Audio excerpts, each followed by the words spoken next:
Hi, Steph. Hi, How are you? fantastic. Happy It's, Valentine's Day. I know, you too. We get to Yeah, actually spend time with our people now, I which is know. I great. know, which is nice. Yeah, fortunately, my wife likes to sleep in, so I don't even know. This isn't doesn't even count as time away from her, See, that's which good. is yeah, it's very exciting on my Well part. played. Well played. I know, right? That's why I wanted to do this early morning thing.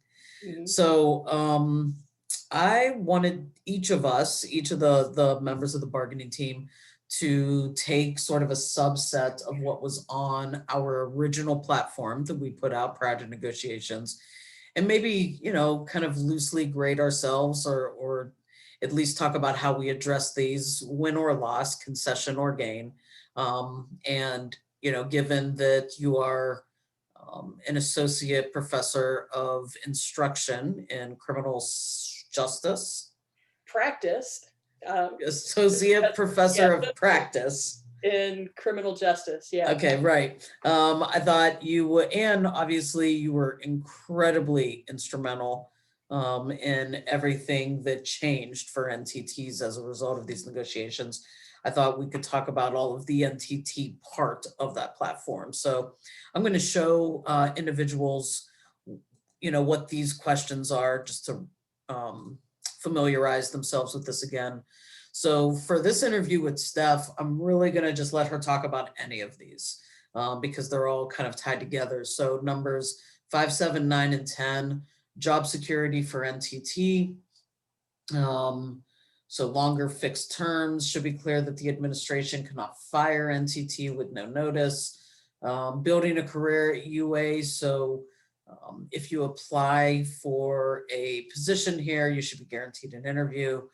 Stipends for NTT for significant service, and then improving the NTT Appeal Review Process, basically to align with the RTP calendar. So those were the issues that were really relevant to NTT that I'd like for you to just sort of talk us through, if you don't mind.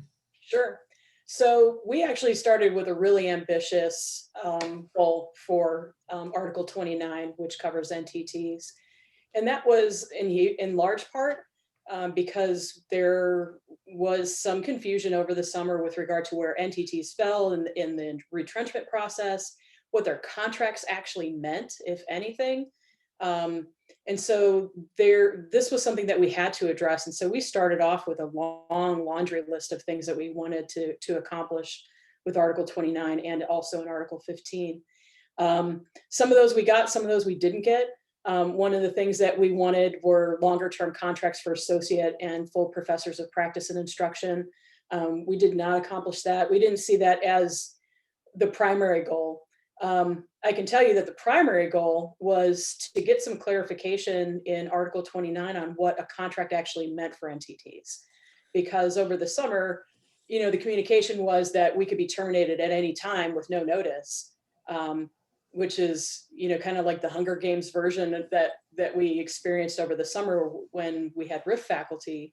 Well, NTTs were living like that all the time, and I actually had a colleague mention that to me. It's like this retrenchment or this layoff is no different. NTTs go through this every time they have a contract. So we wanted to make sure that there was some agreement on what those contracts mean. So in Article 29, we actually got in section 1, those contracts mean that you can't be released outside of retrenchment during the term of your contract. So if you're an associate and you have a 3-year contract, you can't be released until the end of it.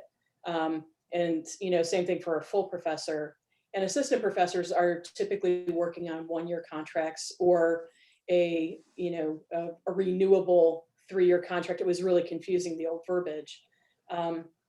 We got some clarification on that in section 1, and also clarification that NTTs are subject to retrenchment under Article 15. And there probably are some NTTs confused about why we wanted that to happen.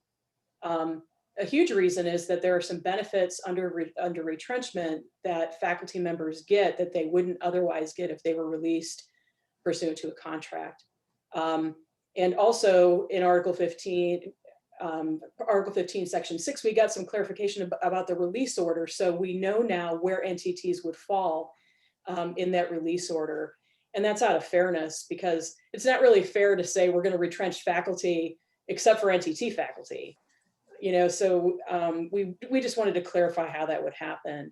And also, our previous negotiating team negotiated a 1-year terminal contract.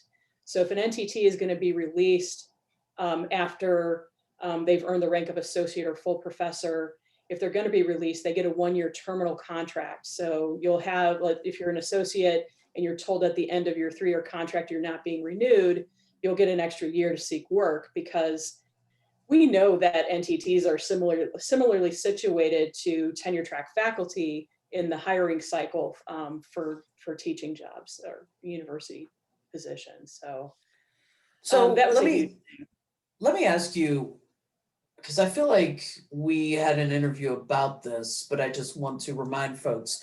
So the way that the contract read, or at least one interpretation of the way the contract read, was that essentially you guys were at-will employees, right? So you could be, so even if retrenchment happened, you could theoretically be let go before all of us. Like you could be let go anytime for any reason. And putting you in the actual order of release and retrenchment, which I do want to add, it isn't all NTTs before TTs, right? There is kind of a mixture depending on rank and that kind of thing. And you could look at that in Article 15 that's up on the AAUP website. But you're no longer at-will employees. correct. There has to be, now I understand that there's an alternative interpretation that you can't be fired at all, which I feel like is not accurate, because I can't imagine any organization, but particularly a university, not being allowed to fire their employees if necessary or if exigent circumstances arise. Right. So is that accurate to kind of, and Yeah. and now you cannot be terminated in the middle of a contract. So regardless of, Well, so you your can't pause, yeah, right? no, You can't that's right. pause, but you can't because the university decides they don't want you anymore. Okay, right. You can There's for a process cause. for that, right? And so your contracts were 1 year for assistants. There's some Yeah. renewals that are odd for that, but 3-year for associate, 5-year for full. Is that correct? That's And correct. we were proposing moving all those up, or the associate and full to like 5-year for associates, 7-year for full. And Yes. we let that go relatively quickly. And I do think if I'm accurate, and I know you looked at a lot of other contracts, there's really no precedent for changing it to a 5-year and a 7-year term. There's not. I couldn't find another contract in Ohio with regard to faculty where two things, where those contracts were longer, or where NTTs were not released before all tenure track faculty in retrenchment. So we actually have now a somewhat unusual process for retrenchment, in that it doesn't automatically require the release of all NTT faculty before tenure track faculty. And that includes universities that have separate contracts for tenure track and non-tenure track faculty. Because in most of those contracts, in the tenure track contract, it requires the release of all NTTs first.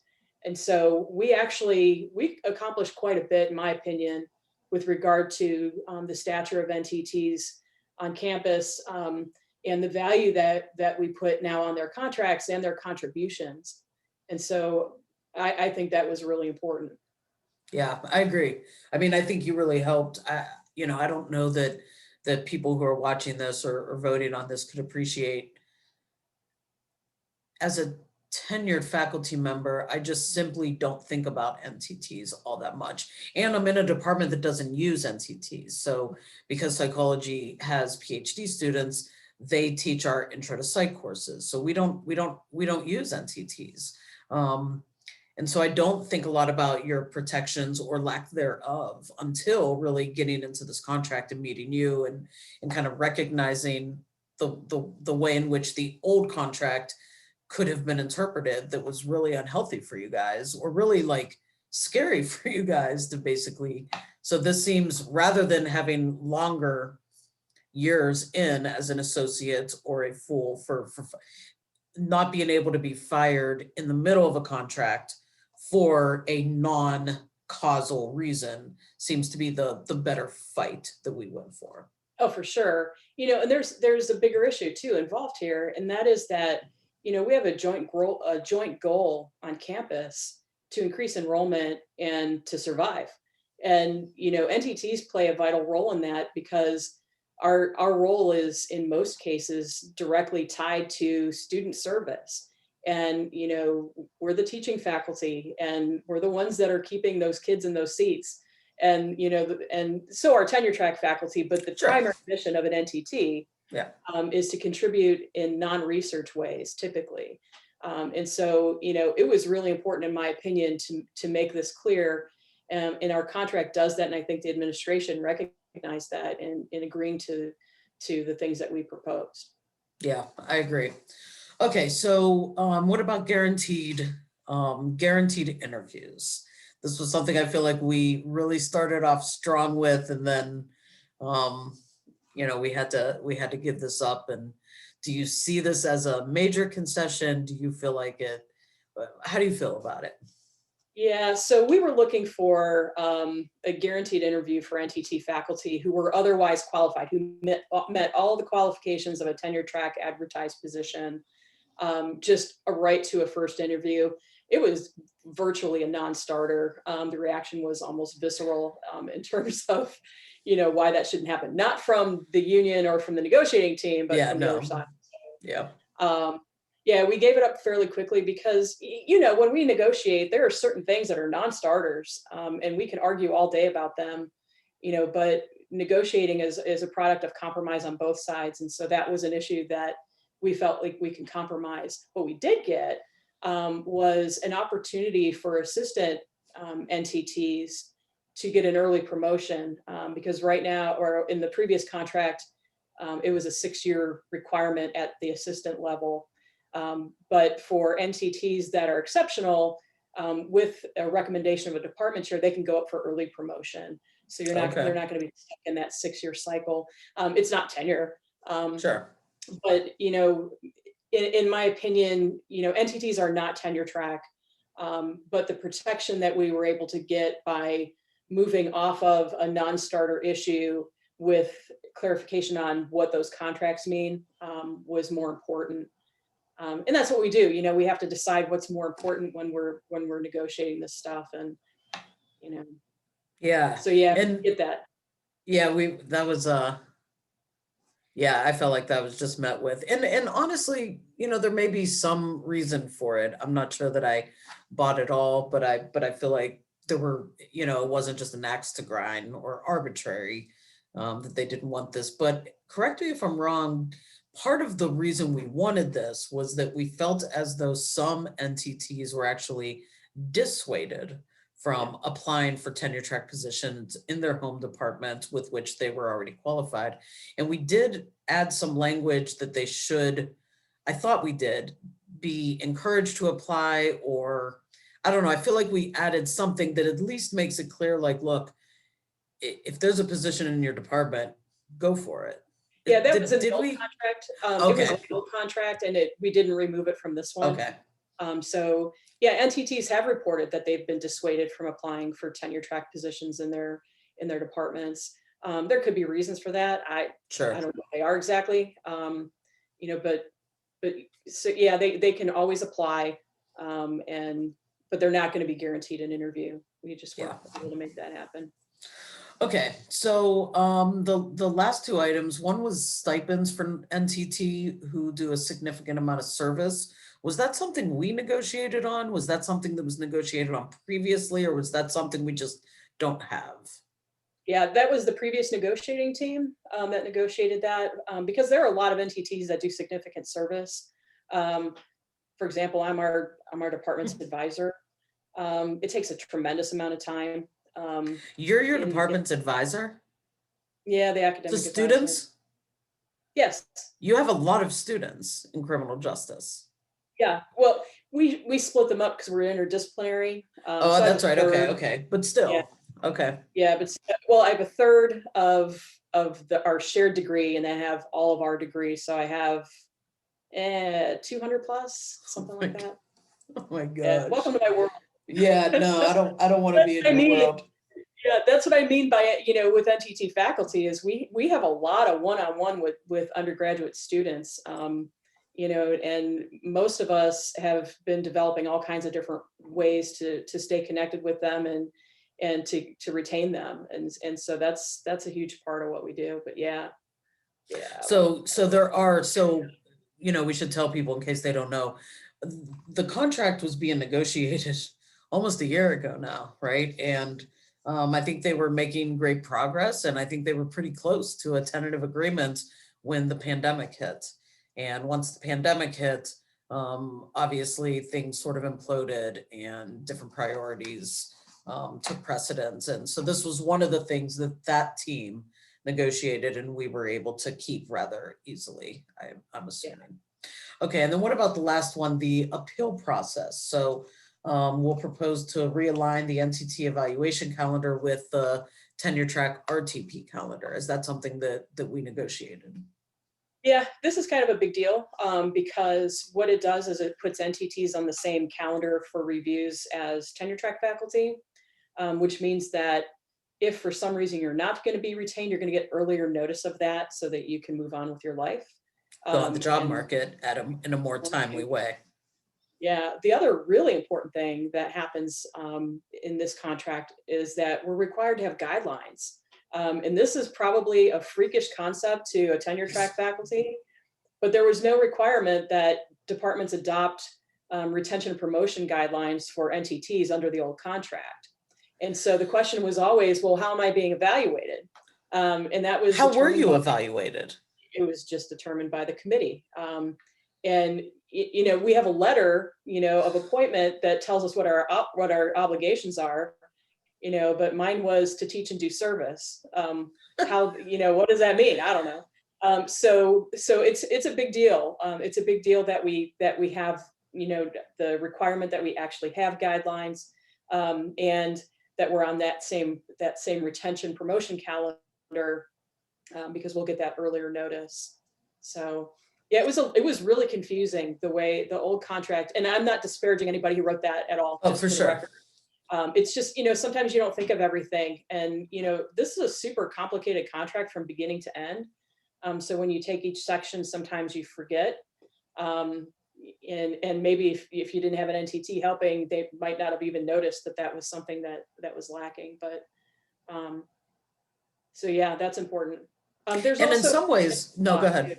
I'm sorry, there's also an extension clock, just like you have for tenure track faculty. I think we included that extension if there's circumstances that like the pandemic. Words, Sure. you're gonna have to edit this part. Not a problem at all. Yeah. But some of the extensions are just for like sort of extenuating circumstances. Same Right, with right. tenure track, right? Right, but that wasn't there before, so that was or was not. Was not. Oh, wow. So what's interesting is it seems as though, and correct me if I'm wrong, but I feel as though when this contract was first created, the role of an NTT faculty may have been less prominent at UA than it is now, right? Because, at one point we had 600 tenure track, we had so many, and as it seems as though the academic landscape in general is changing, where we do have more professors of practice and instruction. And so it may be that as that's becoming a more prominent part of university microsystem or the university kind of ether, that we have to be thinking about those protections a little bit more. Yeah, we have a lot of undergraduate teaching departments that don't have graduate programs, that don't have super active research agendas. And, we're a public research institution, but we have, our success is strongly tied to undergraduate enrollment. And so, yeah, NTTs play a huge part in that. And I'm not sure that they did, when we initially included them in the contract, but yeah, we certainly do now, and we will moving forward. So yeah, I'm pleased with what we did in the contract for NTTs as an NTT. It's like, which is good. That's actually a great segue into sort of the general question, right? So, I know that you are recommending to vote yes on the ratification. And I'm wondering if you took your negotiator's cap off and you're just sitting there as a faculty member, do you think that this contract is good for us? And in particular for you as an NT, I could talk about what it's like for a tenure track faculty member, but, I'm wondering for you, if you feel like this is a good contract for NTT. Absolutely. As an NTT, there's no way I would not ratify this, because it is leaps and bounds improvement over where we were. And I think it really values the NTT position. I think I talked about in the first Toni take that, contract is to some extent a reflection of our values. And, I think it speaks volumes that we were able to work with the administration to come to this agreement. And it recognizes, that the bargaining unit faculty also recognize the importance of both positions of tenure track and non-tenure track. So it's huge, and having sat at the table, and we spent, I don't know if our faculty know this,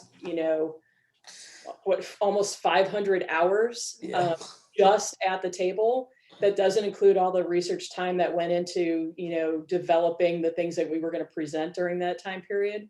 I don't think if we sat at the table another 500 hours that we would have ended up with a better deal. And I know that there are some people that, are, upset that there's a temporary pay cut and, and I guess to those people, I would say this, we do represent the buff. I have never met a more tenacious group of people in pursuing our interest in this contract. And our chief negotiator was at this 24/7. I don't think he slept. I don't think so either. I know that all of us put a ton of time into this. And, when you go through that work to do this and arrive at the end point, with something that's fair, and I do believe that this is fair. I do think it's fair for faculty to take a temporary pay reduction because everybody else on campus did. And, when you look at us as a complete whole university, I think it's important that we do that. And moving forward, that was also important to the administration. And if we move forward and we look positively towards what we can control now and into the future, I think this contract gives us a lot of latitude to succeed together. Yeah. So yeah, I agree. I dig it. Me too. What are your I don't know, your overall impression of the negotiations? This was your first time doing them. This was my first time doing them.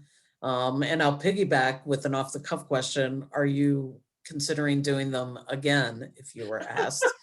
Too soon, man. Too soon. Right. Rich was basically like, no. Absolutely not. No. But I'm wondering, what the process was like for you, what your general overall feelings were about it. Yeah, man. So I'm a lawyer and I've negotiated a lot of stuff during my career because I practiced law for a while. This was long and complicated. And there were days where I thought there is no way we're going to get this done. But every time that I thought that it was hopeless and it was going to be over, we'd come back the very next day and we'd make progress and move forward. And so I think that's just, when we talk about this stuff, we've got the experience of having done it. So we know how long and hard it was. But my impression was that we've reached a new time at UA. And I genuinely believe that there's a spirit of transparency and a willingness to work together between the administration and faculty that we should take advantage of. And we can grow stronger and become a stronger university and come out of, what is really a difficult time for all universities and colleges. And I think that we can come out stronger. So will I do it again? I don't know, man. Ask me like in 5 years after the dust has settled and I've made reparations to my wife and for the lost time. Right. But, and hopefully, let's cross our fingers that if we did do it again, or when whoever does it again, it won't be as acrimonious as this started, because let's Yeah, be real, when this started, it the was rough. relationship between the faculty and the administration it, it was pretty bad. It was pretty severed. And I think you could Yeah. feel that. I was able to feel that in the room, even Oh the yeah. It virtual was tense. room. It It was was, tense. and then I feel like I don't know, there was some point about halfway through that things started moving, and I no longer felt like we were just hitting our heads against the wall. And I'm sure they felt the same way. Sure. Well, that's the thing too, is we all have a choice in that relationship. We can choose to be, to be combative and antagonistic, and end up beating our heads against the wall and nobody accomplishes anything, or we can agree that we're going to disagree on certain things, but we can move forward on other things, because I think we all want to be here, you know, and Yeah, with that common goal, the other stuff is just little stuff, and we'll work it out along the way. And but I'm an optimist. you are. It's Steph was just, our resident optimist on the yeah, team, we'll sort which it was out. great though. Honestly, I think all of us brought something really different to the team, and I think that was good. And we've talked about with the other interviews I've done that I thought there was healthy disagreement Mhm. in the team. Like we were able to agree or disagree and really challenge each other, while at the same time feeling like we all had the same goal, Yeah, and to make, the conditions of employment here for us to be the best they could be, while focusing still on the health of the university. yeah, for sure. Yeah. Yeah, there were no fist fights on our team, but we definitely disagreed. I had some fundamental disagreements with some people, Yeah, so um, did I. but we're not going to fight over it. We're going to find a way to work it out and move forward. And it is what it is. But I overall, I agree. thought we worked really well together. I mean, I've said this now. Whoever's watching this is going to be going crazy because I say it at every interview.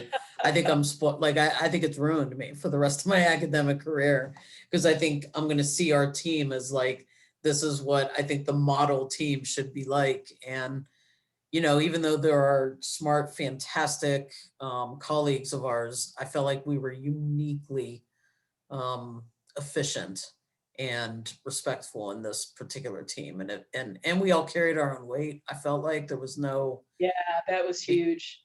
because you have to. Because We were all cogs in this.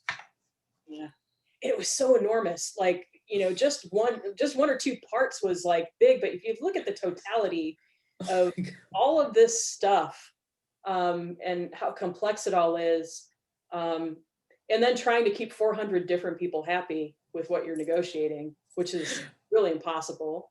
Um, Yes, yeah, I mean, all of the strengths that each of us had, we just played off of it, and we could rely on each other to do what we say we're going to do. So 100%. Yeah, it I agree. matters when you're working with people. So All right, great. I'm gonna stop the recording. Thank you, Steph. you're welcome. Thanks for having me. You got it. Ratify